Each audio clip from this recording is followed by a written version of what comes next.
Hey everyone, welcome back to my channel. I wanted to talk about the tax haven that everybody believes Puerto Rico to be. I'm not saying that it isn't or that it isn't a good option, but I sort of wanted to touch on some of my thoughts and a little bit of conspiracy, but I think Puerto Rico for a long time now has had almost a tax haven status to lure in American entrepreneurs from the mainland to the island. They did this because the hurricane, I believe it was called Hurricane Maria, sort of crippled the island. And so what they've done is, if you have a business that's not in Puerto Rico but elsewhere, you can write down your taxes, federal, right? Whatever your tax bracket is, 25 to whatever, it can be written down to 4%. And the island tax in Puerto Rico would probably qualify you as 0. So in total, what's happening is a lot of the financial professionals in the beginning went there to only pay in total 4% in taxes. And there's other costs such as yearly donations to help the island and whatnot, but those things change back and forth. Overall tax burden drops to 4% for a lot of, let's say, hedge funds or more online business entrepreneurs, and now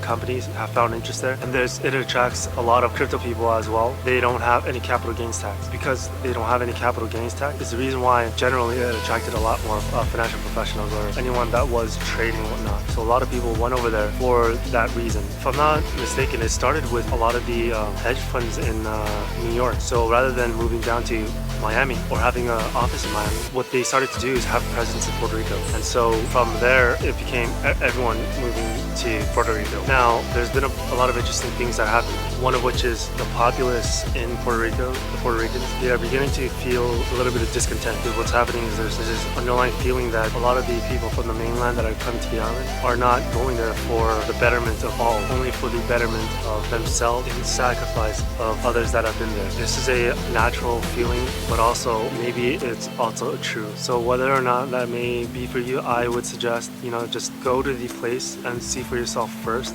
which in any case, when you go over there, the infrastructure is not the same. A lot of the things when it comes to institutions, documents, driver's license, it's not the same as what most people are thinking. And so you're going to have to see whether or not that is a good cost saver for you. In the beginning, it sounded the attraction of Puerto Rico tax was targeted toward very wealthy. But what's interesting is I think it's targeted a lot of kind of wealthy, because these are the people that would put up with the infrastructure that's not up to par, but for them it's worth it. And I think that if that's you, go check it out first and see if it works out for you and your family. If you're single, this is going to be a little bit more easier of a decision. If you have a family, you're going to have to really make sure and think about, plan it out carefully. Don't make the mistake of not having thought ahead of time. The bottom line is it's a tax haven basically specifically for mainland Americans, because even if you move to a no income tax state, the state tax might be 0, but the federal tax is still there, and the federal tax you can't get rid of. This is the part where I really don't get or understand why everybody thinks Puerto Rico is a tax haven.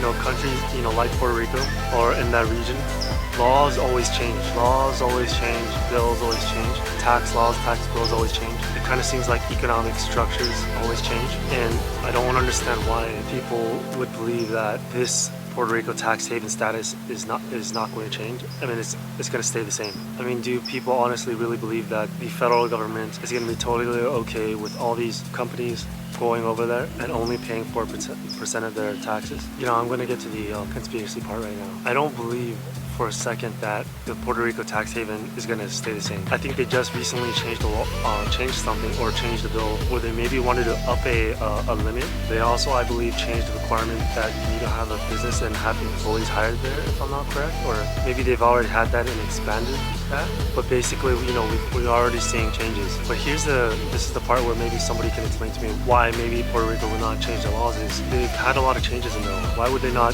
have any more changes to better suit their needs if there's more people coming, more tax haven seekers coming? Islands like Puerto Rico, first of all, let's talk about the location of Puerto Rico. Puerto Rico's straight under the mainland of the US. And for people to believe that there's not going to be any hand that tries and shakes Puerto Rico towards a certain direction, I think is very, maybe they haven't thought about it long enough. I don't understand why people would think that the U.S. government will not go over there and say, I want you to change this law. To me, Puerto Rico sort of seems like it can be a gigantic gold mine for the U.S. government. Just think about it. All the rich going over there for a 4% tax rate. The story of the rich and poor right now. The rhetoric or narrative with the Puerto Ricans and Central Americans. The rich coming over, taking over, just getting all the benefits. And for the U.S. government to just slam in there and do what they want, it's super easy, I think. When daily daily life is a little bit harder for the Puerto Ricans there. That sort of story, that's the green light of all the green lights. Maybe I could be wrong, maybe there's things I don't know. What's interesting though is you have notable figures like Peter Schiff who went there quite a while back. You know, people like Harry Dent, Mike Maloney as well. And you have all these people there that are staying there. They're gonna want to stay there and they believe that's a good idea. I don't really fully buy into the fact that that's a good idea. There's issues with those sorts of tax laws that can change for the island. But here's the issue aside from the U.S. Right? If you look at what's happening with institutions of the, let's say global institutions, let's say the IMF and World Bank, they're in the US, but they sort of feel global. They sort of feel world. For them to come out and try and slam down and say, oh my God, look at all these people, you know? And if you have a lot of the crypto people going over there, then that's, you know, go against the IMF. You know, the IMF has been outspoken about how they don't like crypto, how regulations need to be done, you know, it's worth zero and all sorts of things. Those are some things to think about. Remember, if the populace boils over, that can influence the politicians. And right now, the populace, they seem unhappy with mainlanders coming, taking advantage of the tax rate and living there. Because when you have that sort of influx, there will be a price imbalance upwards. Watch some YouTube videos and you will see the populace there that understand the tax. They understand that it's a massive benefit for mainland wealthy people, but in their eyes, it does not seem that it's even an incremental trade-off benefit for those there, the natives of Puerto Rico. That to me is to be a sign of how future politics in Puerto Rico can unfold, thereby influencing future Puerto Rico tax laws. That's something you want to take in consideration of. I understand that it's worked out for a lot of people for a very long time, but that also sounds a bit too good to be true, right? To have something like that go on for so long and not be hindered with into the future, especially where we're going, especially where the US is the direction it's going. To have the island of Puerto Rico so close to the mainland, closer than a lot of states are to each other, it looks like because of the attractive mainland tax haven, it's growing a divide between the natives there. That's the good version. That's the very easy version. The bad version is if the US government wants to cap off future tax haven seekers such as the ones in Puerto Rico and want to make an example out of it. In order to cap off future capital outflows, you need to capture the more bigger ones and make an example out of them, you see?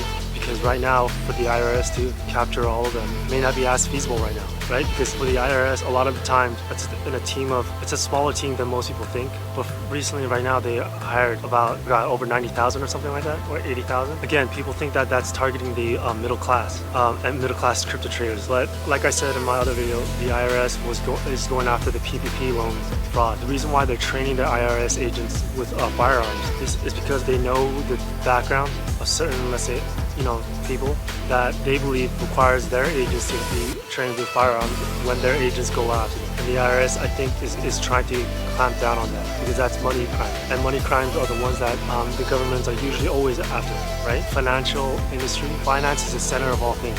Right? Doesn't matter, big pharma, military, industrial complex, everybody needs financing. Do I think that the IRS can go after the people in Puerto Rico? Yes. That way they can have a bit more wholesome fence.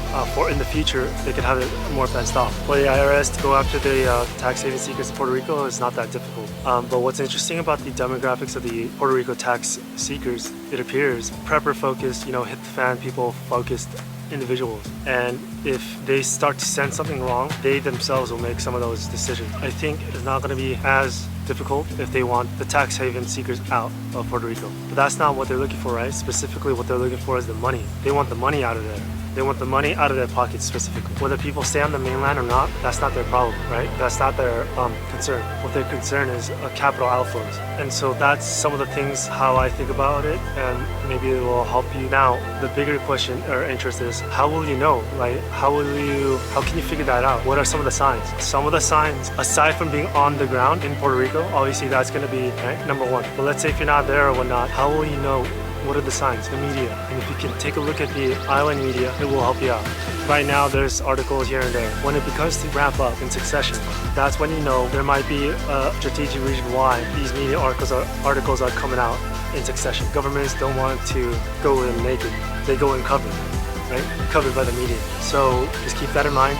Keep your eyes out, keep your ears open, and hopefully you can find your way, you know, whether you're on the mainland now or thinking about going there in the future. Anyways, that's it, guys. That's all I have. If you guys liked it, you know, like it, and if you guys have any other thoughts or any other tips or any changes, anything about Puerto Rico, let me know. I find that sometimes when when you look for the facts now, It's a little bit weird, but it seems like word of mouth is becoming more and more valuable now. So let me know, all right? And have a good day and good luck.